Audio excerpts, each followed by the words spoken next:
साथियों ढेर सारा नमस्कार, आपको सुप्रभात। सुबह के 7 बज गए हैं। यह वक्त होता है करंट अफेयर का। हम और आप प्रतिदिन मिल करके इस समय सुबह के 7 बजे प्रतिदिन देखते हैं करंट अफेयर।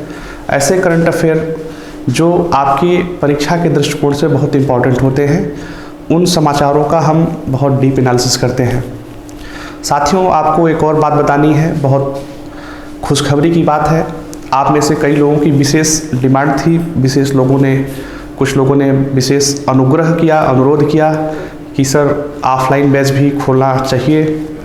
तो मेरी पूरी कोचिंग जंक्शन की टीम ने प्रयास किया है और 1 मार्च से इलाहाबाद में प्रयागराज में ऑफलाइन बैच शुरू हो रहा है। प्रयागराज में अलोपी बाग चुंगी के निकट एक ऑफलाइन सेंटर है और वहाँ उस सेंटर पर सबसे पहली जो बैच शुरू की जा रही है वो शुरू की जा रही है UPSI KGF batch. Uttar Pradesh police में दरोगा भर्ती की तैयारी का जो बैच शुरू होगा वो सबसे पहला बैच होगा और उसका जो समय होगा शाम 3 बजे से लेकर के शाम 7 बजे तक होगा। यानी प्रतिदिन 4 घंटे की क्लासेस चलेंगी इलाहाबाद ऑफलाइन सेंटर पर।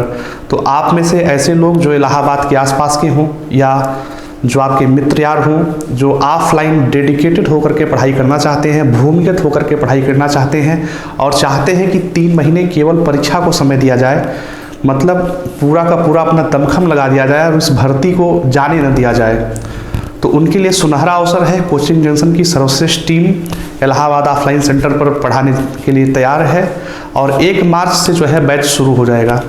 आप सबके लिए ढेर सारी शुभकामनाएं हैं। आप सबके लिए जो है अनुग्रह भी है, अनुरोध भी है कि आपके संपर्क में ऐसे विद्यार्थी जिन्हें कोचिंग की ज़रूरत है और जो यूपीएसआई की तैयारी कर रहे हैं उन्हें आप ज़रूर कोचिंग जंक्शन रेफ़र करें।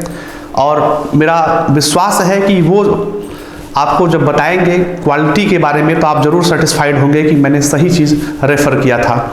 चलिए, ये वक्त है करंट अफेयर का, तो हम लोग शुरू करते हैं करंट अफेयर की सीरीज इस न्यूज के साथ। देखते हैं समाचार में क्या है और किस तरीके से परीक्षा के प्रश्न उन पर बनाए जा सकते हैं। हमारा आपका संघर्ष प्रतिदिन सुबह 7 बजे इसी को लेकर के होता है कि क्या समाचार है और उस समाचार में हम कैसे जो है एग्जाम में आने वाले तथ्यों को, फैक्ट्स को, कॉन्सेप्ट्स को जो है ढूंढें। तो देखिए, एक न्यूज है, आप देख रहे होंगे, कल प्रधानमंत्री श्री नरेंद्र मोदी जी ने अपने ट्विटर हैंडल से ट्वीट की। एक बूढ़ी महिला जो है उनको आशीर्वाद देते हुए दिख रही है।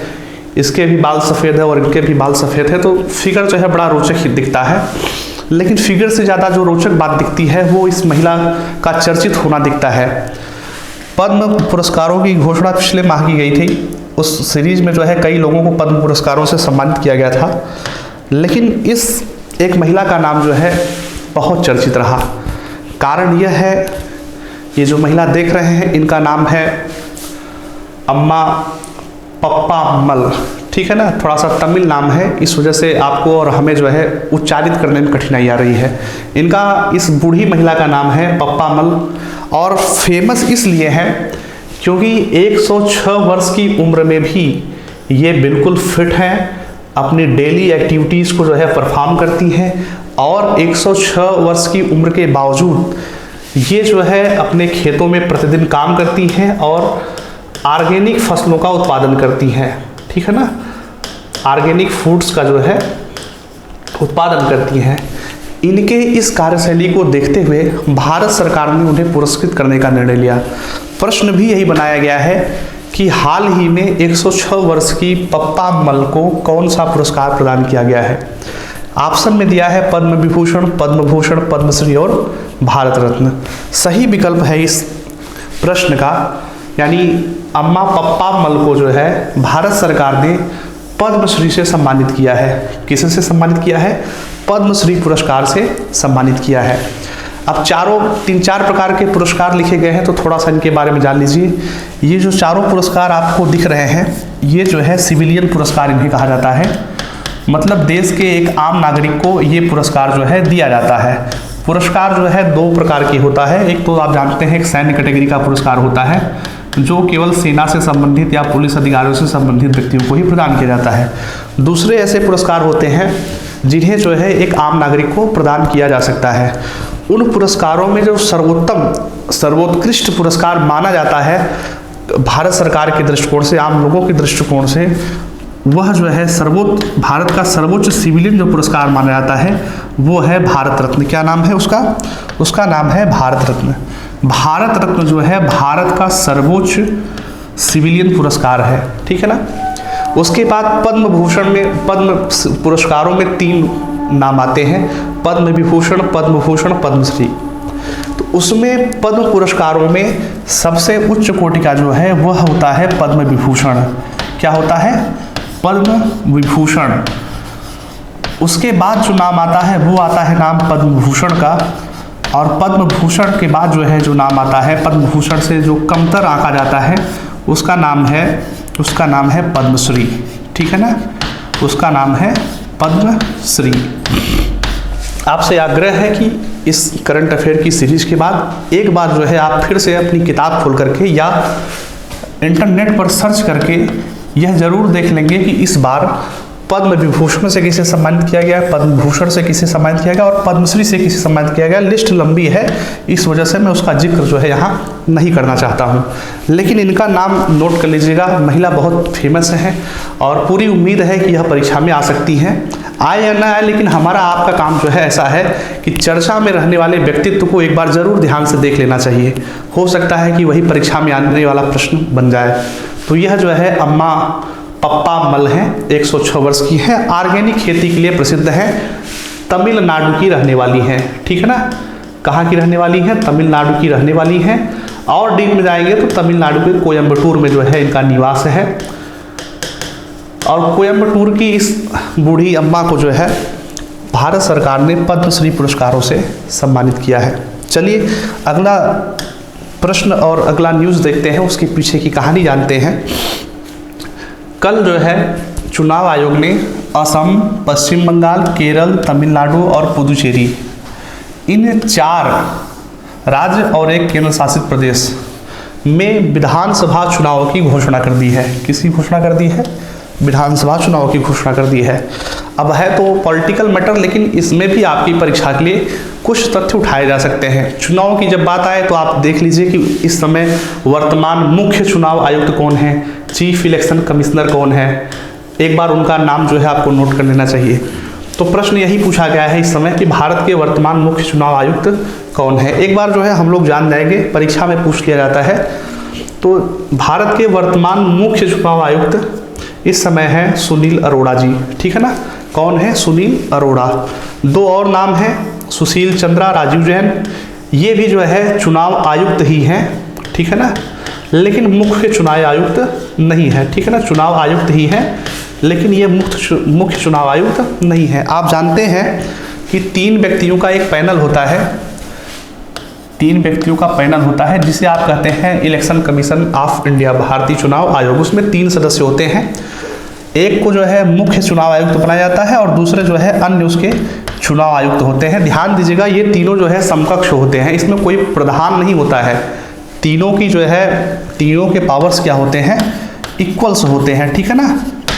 तीनों के पावर्स क्या होते हैं? इक्वल्स होते हैं। किसी भी मुद्दे पर विवाद में जिसकी जो है मतलब 3 लोग हो गए तो जहां बहुमत होगा वही निर्णय माना जाता है। पावर्स की बात आई है तो एक और बात पॉइंट में ध्यान में आ गया कि भारतीय चुनाव आयोग को भारत में स्वतंत्र चुनाव करवाने की जिम्मेदारी भारतीय संविधान के किस अनुच्छेद से मिलती है।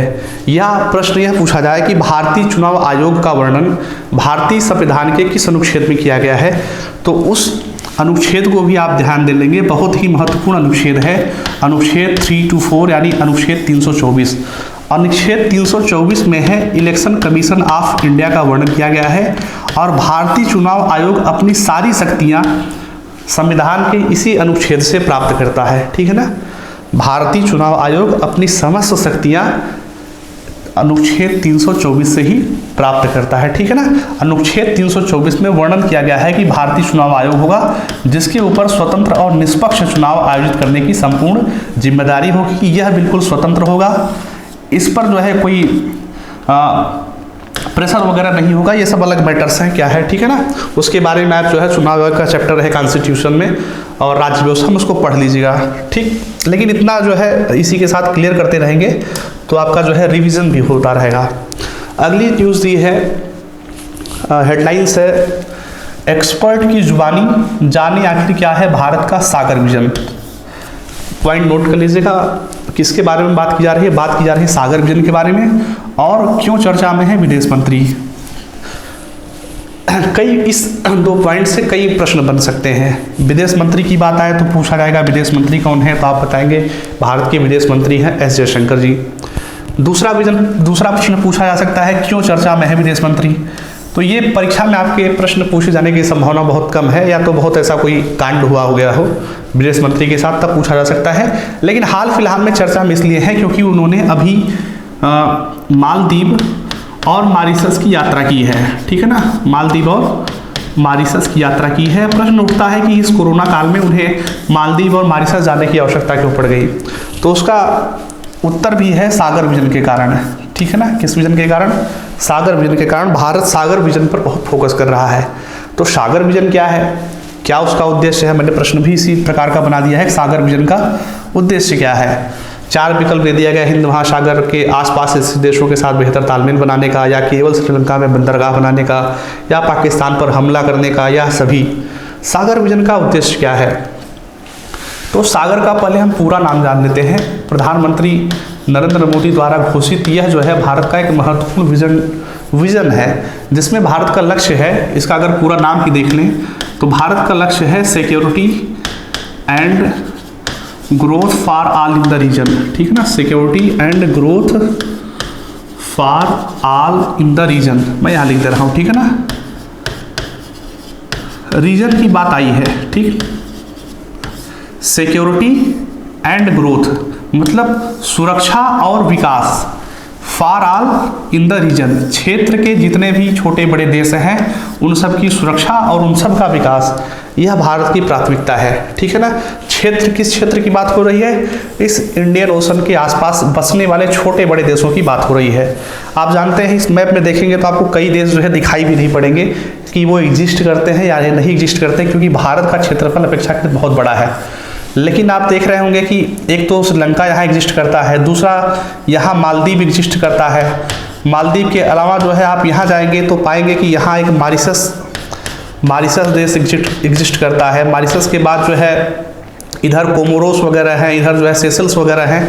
तो कुल मिलाकर के इधर इंडियन ओशन के क्षेत्र में जितने छोटे बड़े देश हैं, भारत चाहता है कि इन छोटे बड़े देशों के साथ भारत के संबंध बेहतर रहें, जिससे इस पूरे रीजन पर क्या हो, इस पूरे रीजन पर भारत की पकड़ बनी रहे, ठीक है ना। और यह जो है भारत के हित में होगा।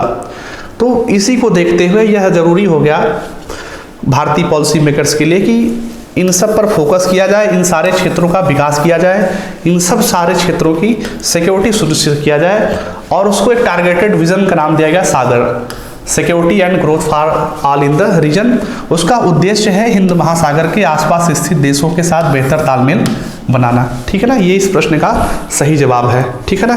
प्रश्न थोड़ा कठिन है, लेकिन आप देखे होंगे थोड़ा सा यूपीएसआई वगैरह का पेपर एनालिसिस करेंगे तो आप पाएंगे कि प्रश्न जो है इतना सिंपल भी नहीं रह गया है। भर्तियां हैं 9,534 और पता चला परीक्षा में फॉर्म भरने की संभावना कितनी है, 20 लाख फॉर्म भरने जाने की संभावना है। तो कंपटीशन बहुत बढ़ गया है, आपको छोटी बड़ी सभी बारीकियों को ध्यान में देना है। और मेरा ये भी अनुरोध है कि आप केवल जो है किसी वीडियो के भरोसे न रहें। वीडियो को आप ज़रूर देखें, मेरे वीडियोज़ को ज़रूर देखें करंट अफेयर्स के, लेकिन इसके साथ साथ मेरा अनुरोध है कि आप एक बार जो है न्यूज़पेपर को ज़रूर पढ़ें। न्यूज़पेपर पढ़ने से जो है आप में एक समग्रता आएगी, कंप्रीहेंसिवनेस आएगी, और ऐसी तमाम चीज़ें जो इससे छूट भी सकती है वो भी जो है आप एक बार क्या कर लेंगे, देख लेंगे। दूसरे न्यूज़पेपर पढ़ने से जो है आप में एक एनालिटिकल थिंकिंग डेवलप होता है, ठीक है ना। तो सही न्यूज़पेपर ज़रूर पढ़ें, एक राष्ट्रीय न्यूज़पेपर जरूर पढ़ें। उसमें ऐसा न करें केवल क्रिकेट ही पढ़ते रह जाएं, उसका जो संपादकीय पेज वगैरह होता है उसको पढ़ें, उसको समझने का प्रयास करें, उसमें जाएं। अब जैसे सागर विजन का कॉन्सेप्ट आ गया तो आप बस हल्के में इधर देखने का आपका मूड ही नहीं किया, केवल क्रिकेट में गए, पता चला भारत जो है जीत गया, इतने कम दिन में जीत गया, मोटेरा स्टेडियम में जीत गया, इसी में ना उलझे रहिए। ये सब पॉइंट्स को भी आप देखिए, एनालिसिस करने का प्रयास करिए कि आखिर क्या है ये सब, क्या चल रहा है भारत के आसपास में, क्या चल रहा है भारत के पड़ोसी देशों में, क्या चल रहा है, भारत कैसे टैकल कर रहा है इन सब चीज़ों को। तो थोड़ा सा आप पढ़ेंगे तो आपकी एनालिटिकल थिंकिंग डेवलप होगी और आपके लिए करंट अफेयर्स को टैकल करना बहुत ईजी हो जाएगा, ठीक है ना। चलिए अगला प्रश्न देखते हैं। अगला प्रश्न क्या है, प्रश्न दिया गया है सामान्य वर्ग के, हेडलाइन है न्यूज की, सामान्य वर्ग के आर्थिक रूप से पिछड़ों को उम्र में नहीं मिलेगी छूट, सरकार ने ऐसी मांगों को सीरियसली किया खारिज। कुछ लोग जो है फिर से पिटीशन सरकार के पास दाखिल किए थे कि भाई रिजर्वेशन आप दे रहे हैं ईडब्ल्यूएस कैटेगरी को, इकोनॉमिक वीकर सेक्शन को 10%, ठीक है ना। प्रश्न जो पूछा गया पहले उसका सही जवाब जान लीजिए कि सामान्य वर्ग के आर्थिक रूप से पिछड़ों को केंद्र सरकार कितने प्रतिशत आरक्षण देती है सरकारी नौकरियों में, 10% आरक्षण देती है, ठीक है ना। इस पर जो है कई लोगों ने अभी कोर्ट वगैरह का भी रुख किया हुआ है, लेकिन हाल फिलहाल में 10% आरक्षण जो है आपको मिल रहा है अगर आप सामान्य वर्ग के हैं और आर्थिक रूप से कमजोर हैं, ठीक है ना। अब इसमें ये अभ्यर्थी चाहते हैं कि जैसे ओबीसी वगैरह को जो है आयु सीमा में भी छूट मिली हुई है, उसी प्रकार की आयु सीमा में छूट जो है ईडब्ल्यूएस कैटेगरी को भी मिल जाए। तो फिलहाल ऐसी मांगों को केंद्र सरकार ने खारिज कर दिया है। आप जनरल कैटेगरी के हैं तो आपको उम्र छूट में फिलहाल छूट की सीमा उपलब्ध नहीं है, हालांकि आपको 10% का नौकरियों में आरक्षण दिया गया है, ठीक है ना। चलिए अगला न्यूज़ देखते हैं, अगला प्रश्न देखते हैं क्या है। प्रश्न है, एक न्यूज़ की हेडलाइन है, आप पढ़िएगा, जो है अखबार में है, भारत चाबहार बंदरगाह हेतु 4 और मोबाइल क्रेनों की आपूर्ति करेगा, ठीक है ना। अब भारत करेगा चाबहार बंदरगाह हेतु, तो प्रश्न ही बन जाता है चाबहार बंदरगाह किस देश का प्रमुख बंदरगाह है, उसकी अवस्थिति कहाँ है।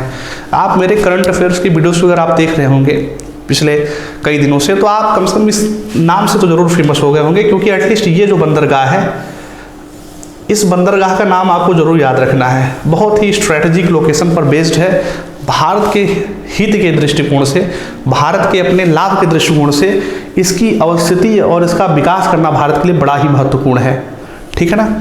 ये है जो है चाबहार बंदरगाह। मैप के हिसाब से देखेंगे तो आप पाएंगे कि चाबहार बंदरगाह किसका हिस्सा है, चाबहार बंदरगाह है ईरान का हिस्सा। अब भारत क्या कर रहा है, भारत इस बंदरगाह को विकसित करना चाहता है। उसको विकसित करने का कारण समझिए। आप कहेंगे भारत जो है पड़ोसी देश में बंदरगाह क्यों विकसित करा, क्या फ़ायदा होगा।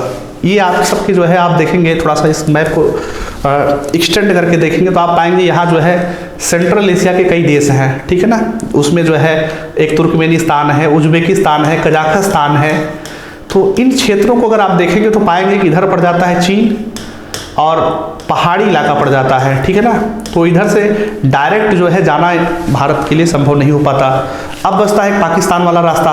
तो आप देख रहे हैं कि पाकिस्तान के साथ संबंध बहुत बेहतर है नहीं, पाकिस्तान क्यों जो है जाने देगा।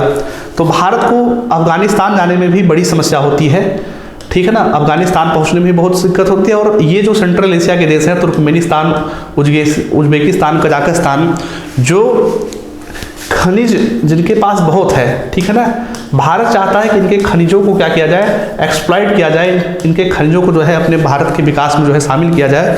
इसलिए इन देशों के साथ भी बेहतर संबंध बनाना भारत के हित में लगता है। तो भारत ने एक विकल्प निकाला, भारत के पॉलिसी मेकर्स ने विकल्प निकाला कि क्यों ना जो है इस सीमा पर, ईरान की इस सीमा पर बसे हुए एक बंदरगाह को विकसित किया जाए। इससे क्या होगा कि आप अगर मान लीजिए मुंबई है तो जल मार्ग से आप निकल गए यहाँ, और वहाँ से फिर सड़क मार्ग से ईरान होते हुए आप पहुँच गए अफगानिस्तान। ये अफगानिस्तान की राजधानी काबुल है, वहाँ आपको जाना हुआ तो आप पाकिस्तान को बायकाट करते हुए पहुँच सकते हैं, ठीक है ना। अफगानिस्तान महत्वपूर्ण है। उसके बाद अगर मान लीजिए आपको जाना है इधर तुर्कमेनिस्तान वगैरह, इधर से होते हुए आप जो है रसिया के पश्चिमी जो है छोर तक भी जा सकते हैं। मैंने आपके पिछले वीडियोज में आपको बताया भी है, उसको देख लीजिएगा। तो फिलहाल जो प्रश्न बनता है चाबहार बंदरगाह का, तो आप जान लीजिएगा चाबहार बंदरगाह जो है ईरान का हिस्सा है, ठीक है ना। किसका हिस्सा है, ईरान का हिस्सा है। और इस बंदरगाह को नोट कर लीजिएगा, भारत विकसित कर रहा है, ठीक है ना। कौन विकसित कर रहा है, भारत विकसित कर रहा है। तो आज की इस करंट अफेयर की सीरीज को मैं यही समाप्त करूंगा। फिर से अगर आपने चैनल सब्सक्राइब नहीं किया है तो तत्काल चैनल सब्सक्राइब कर लें। और अगर आप चाहते हैं कि अच्छे से ऑफलाइन तरीके से डेडिकेटेड होकर पढ़ाई किया जाए तो आप इलाहाबाद में ऑफलाइन सेंटर ज़रूर विजिट करें। इलाहाबाद के आसपास अगर रहते हैं तो वहाँ प्रयागराज के अलोपी बाग सेंटर पर ज़रूर जाएं। सारी टीम जो है डेडिकेटेड होकर के आपके साथ मेहनत करेगी और आपको सफलता ज़रूर दिलाएगी। धन्यवाद, नमस्कार।